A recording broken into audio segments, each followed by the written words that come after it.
자, 이때 아버지가 이제 아들이 제대로 미쳤다고 생각해서 고우를 정신병원에 입원시키려고 해요. 이걸 숨기면서 고우의 귀에 들어가다 보니까 고우와 아버지가 엄청 큰 갈등을 겪게 되죠. 그래서 그 분노를 아버지에게 노골적으로 드러내게 됩니다. 어머니 건강이 안 좋아지는 그 계기로 인해서 다시 조금은 가까워집니다.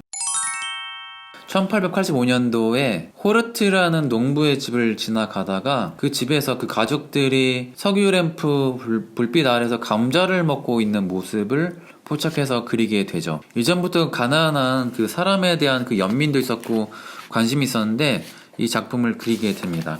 그래서 고우의 초창기 사실주의적인 그 작품을 이때 그리게 되죠. 그런데 이 그림에도 또 스캔들이 있었어요. 자, 여기 그림에 나오는 그 호르트 가족 중에 결혼하지 않은 딸 시엔이라고 있거든요. 이분이에요. 근데 결혼하지 않은 딸이 임신을 한 거예요. 근데 동네에 사람들이 고우가 좀 원래부터 이상한 사람이란 소문이 있으니까 고우가 임신시켰다는 이런 소문이 퍼진 거예요.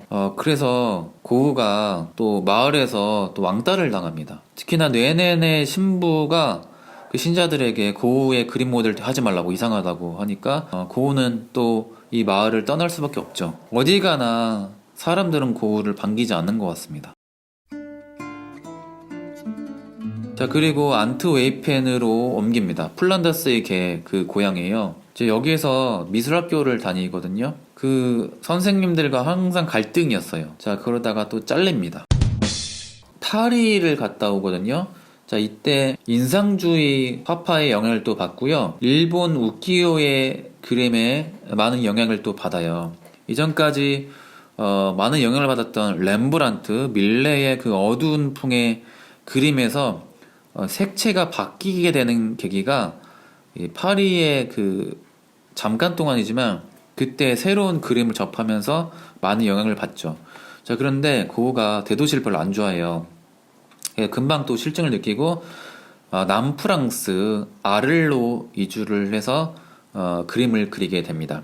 Starry, starry night. 어떻게 보면 고우의 그 전성기의 시작이 아를이라고 볼 수가 있죠. 그 많은 고우의 애호가들이 그래서 아를로 여행을 또 많이 갑니다. 고우 그림 그 예술기행이기도 하죠. 그래서 항상 네덜란드 벨기에 쪽에서 살면요, 비가 자주 오고 항상 구름 끼어 있거든요.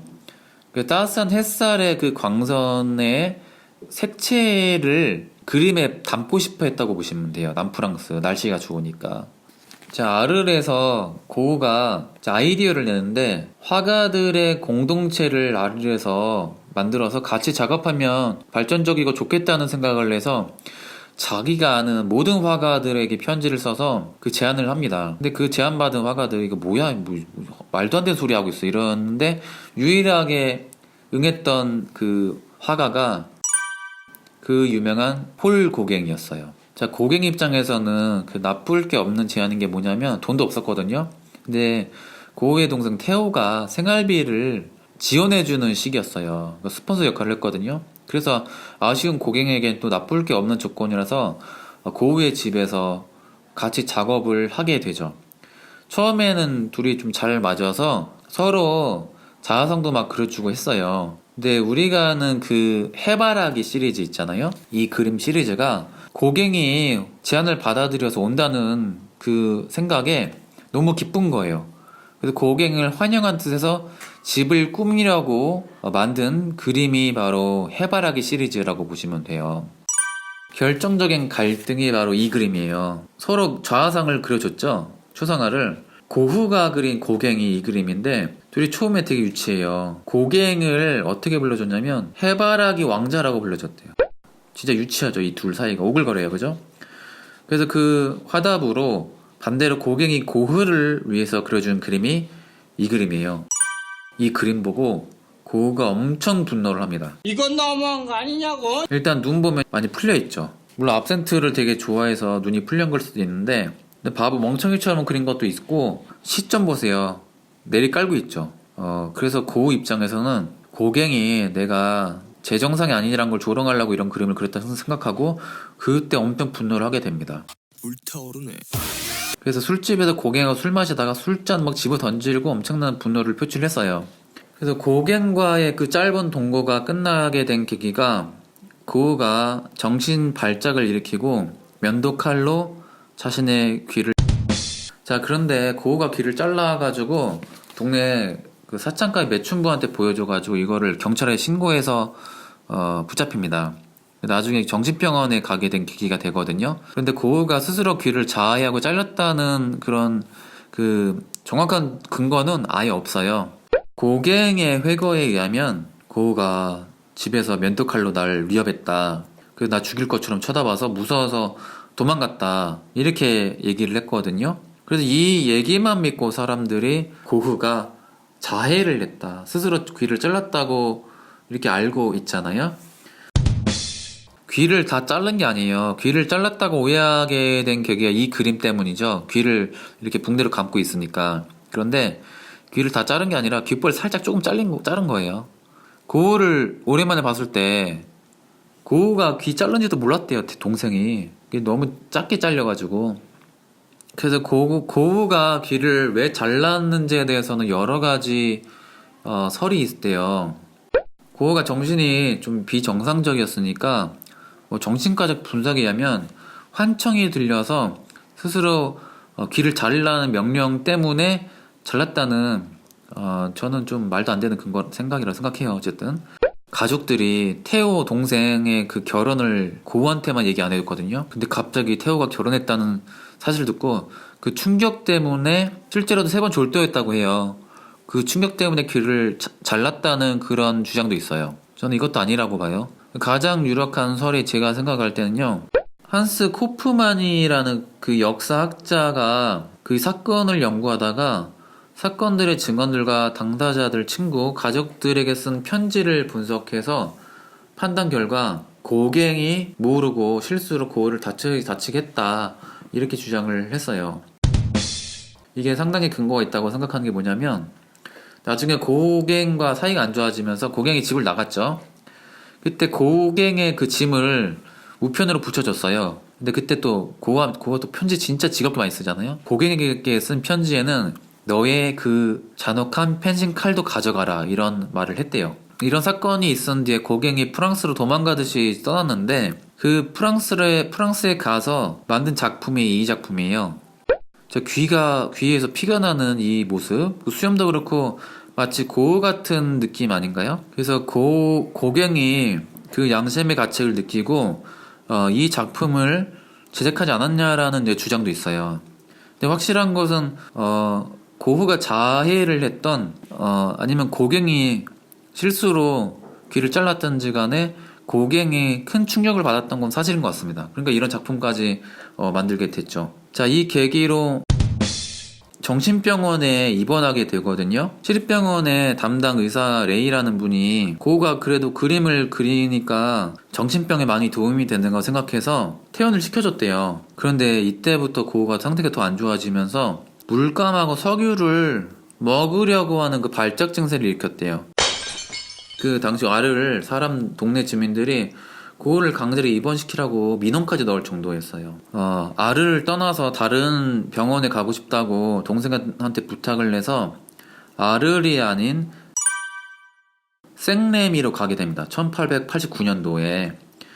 자, 이때 이 정신병원에서 그린 명작이 별이 빛나는 밤에, 이 인생작품이죠. 고우의 가장 큰 전성기가 정신이 아주 안 좋았을 때 나온 작품입니다. 이 그림에서 보면 사이플러스 나무예요. 이게 사이플러스가 서구에서는 또 죽음을 상징한 나무이기도 합니다. 그리고 부활을 또 상징하기도 해요. 별이 있죠. 고우는 별을 어떻게 보면 그 영혼을 상징하는 죽음으로 비유적으로 표현했다고 보는 주장도 있죠. 고우의 관점에서 본 이 그림, 까만 밤이 아니라 파란색의 그 밤입니다. 그리고 별을 작게 그린 게 아니라 아주 굵직하게 그린 이런 특징이 있고, 자, 특이한 기법이 나와. 이때부터, 이 무렵부터 터치의 율동감이 나옵니다. 그래서 이 독자적인 고우만의 이런 느낌, 이게 실제로는 이렇게 생기지 않았을 거 아니에요, 이 마을이. 그래서 고우가 주관적으로 고우의 관점에서 본 세상을 그린다. 이게 나중에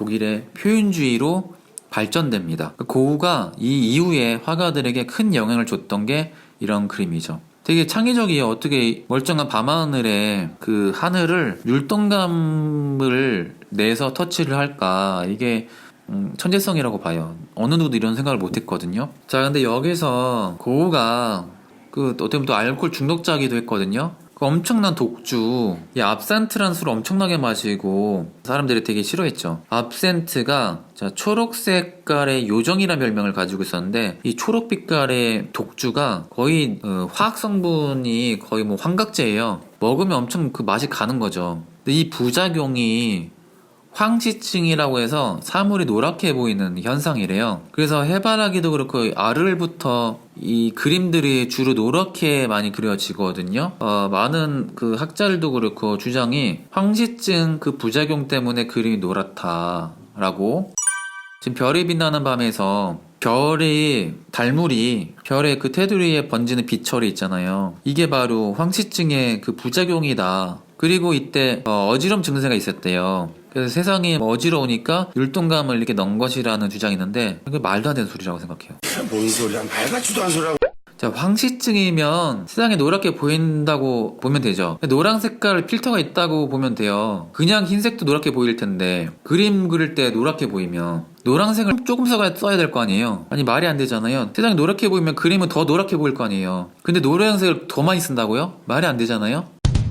그 율동감, 이거는 거의 디자인적으로 정리된 선율에 가까운 율동감이잖아요. 이거는 이성이에요. 규칙이 있고 조화로운 이 상태. 이거는 고우가 미쳐서 가능한 게 아니에요. 제가 볼 때는 이건 이성적인 힘이에요. 규칙이잖아요. 이거는 디자인에 가까워요. 그래서 오히려 멀쩡할 때 그려야 이게 가능하다고 봐요. 저는 울면서 별 보면 별빛이 막 뿌옇게 퍼지잖아요. 오히려 이게 맞지 않을까. 미쳤다고 해서 엉뚱한 거 다 갖다 붙인 것 같아요, 이 학자들이. 제 생각입니다. 자, 이 무렵부터 고우의 그림이 조금씩 알려지기 시작했대요. 근데 어떻게 보면 그 조금만 버티면 이젠 성공할 수 있었던 때거든요. 근데 이때 오히려 우울증이 더 심해지면서 건강도 안 좋아졌어요. 그리고 우리가 사랑하는 이 별이 빛나는 밤에 이 그림을 오히려 별로 안 좋아했대요. 스스로 혹평해서 그림 마음에 안 든다고 비관을 유난히 더 심하게 했다고 합니다. 의외죠. 자, 그리고 발작 증세가 심해지니까 내가 나중에 동생한테 괜히 민폐 주는 게 아닌가 이런 걱정도 되게 많이 했다고 해요. 자, 그러다가 이 생렘이 병원에서 퇴원을 하고 피사로가 추천한 동네가 오베르시르 우아즈라는, 이름 엄청 어려워요. 오베르로 할게요. 오베르. 이 동네를 추천했대요. 제가 이 프랑스 파리 여행 갔을 때 근교 여행으로 여기를 갔다 왔습니다. 그래서 여기서 말년을 이제 보내죠. 오베르시르 우아즈에서 그린 그림이 그 유명한 까마귀가 나는 밀밭, 이 그림이에요. 자, 그리고 그 그림에서 아주 중요한 모델이 됐던 의사 폴 가셰의 의사가 있던 마을입니다. 그러니까 여기에 왜 간 이유가 폴 가셰의 개인 정신과 의사분의 치료를 받으려고 간 거예요. 그래서 오베르로 가서 그림을 이제 열심히 그리다가 고흐가 그린 이 성당 교회에 보면요, 오른쪽 길이 있고 왼쪽이 있는데 왼쪽 길로 쭉 가면 이 마을이 나와요. 마을에 진짜 볼 거 없어요. 진짜 심심한 동네예요. 고흐 때문에 유명합니다. 그리고 오른쪽이 바로 고흐가 자살했다는 그 밀밭이 나옵니다. 그러니까 뭐 이런 거죠. 고흐가 자살했다면 왼쪽은 삶의 길이죠. 오른쪽은 죽음의 길이에요. 근데 고흐는 죽음의 길을 선택한 거죠. 그런데 고흐가 총상을 입고 뭐 보통은 자살했다고 하죠. 근데 이게 심장을 비껴나갔어요. 그래서 부상을 당하고 여관으로 막 와서 난리 났어요. 여관 사람들 의사 부르고 했는데 충분히 총을 빼낼 수 있었다고 합니다. 가셰의 의사가 왔거든요. 그런데 치료를 안 하는 거예요. 그 소식을 접하고 태호가 고흐를 만나러 왔거든요. 그게 이틀 뒤에요. 근데 고흐가 여유도 있었어요. 담배까지 피우고 있었다고 합니다. 근데 그 총상으로 고통스러워하고 있는데 이틀 뒤에 고흐는 생을 마감하게 됩니다. 그 충격으로 동생 태호도 6개월 뒤 34세 나이로 형을 따라 갔죠. 근데 죽음을 두고 여러 가지 주장이 있어요. 왜냐면 고흐가 스스로 총을 자기한테 쏜 거 아무도 본 적이 없었거든요. 그래서 그 주장에 의하면 동네 불량배들이 총을 갖고 있었거든요. 부잣집 아들 어느 그 누군가. 그래서 그 총을 고흐한테 쏘고 그래서 죽었다는 주장이 있어요. 근데 고우가 소년들을 죄를 짊어지게 하고 싶어 하지 않아서 자살한 것으로 가정했다는 주장도 있어요.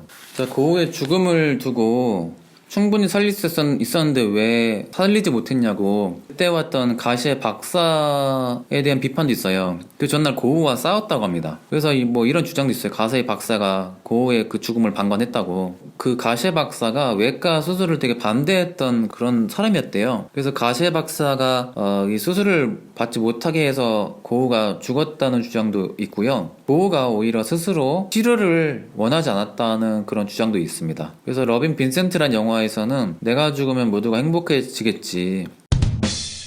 자, 이때 고우가 되게 괴로워했던 이유가 동생이 얼마나 힘들게 사는지 몰랐나봐요. 자신한테 희생했기 때문에 되게 고생을 했는데 그거를 나중에 알면서 태호 동생이 엄청 힘들게 사는 거예요. 자신 때문에. 그 괴로움에 죽고 싶지 않았냐? 이런 주장도 있어요. 자, 고우가 살아있을 때 유일하게 한정판 그림이 포도밭의 그 풍경화죠. 자, 고우의 그림의 화풍에 대한 이야기를 마지막으로 하면요. 고우는 그림을 거의 독학에 의존했죠. 물론 모베라는 그 사촌한테 잠깐 배웠지만요, 가르치는 방식을 별로 안 좋아했어요. 또 그 갈등을 겪었고, 그리고 동생을 통해서 간접적으로 편지해서 요즘 유행하는 그 인상주의 화풍에 대한 이야기를 전에 들었거든요. 그리고 파리 잠깐 갔다 와서 간접적으로 짧게 인상주의를 접했던 건 사실이에요. 근데 보통 화가들이 당시에 파리에서 시대의 트렌드에 맞게 그림을 그릴 때 파리에서 활동하지 않고 그 시대의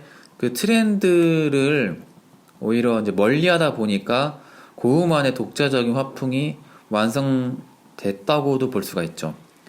그러니까 오히려 고립, 독학이 아마추어인 화가가 오히려 고우만의 그 독자적인 그림을 그리게 만든 가장 큰 역할을 했다고 볼 수가 있고, 고우가 어디 가나 주변과 어울리지 못하고 항상 소외받았죠. 그 고립, 은둔자 같은 외부와 고립된 상황이 고우를 자신만의 그림을 그리는 화가로 만들었다고 볼 수가 있죠.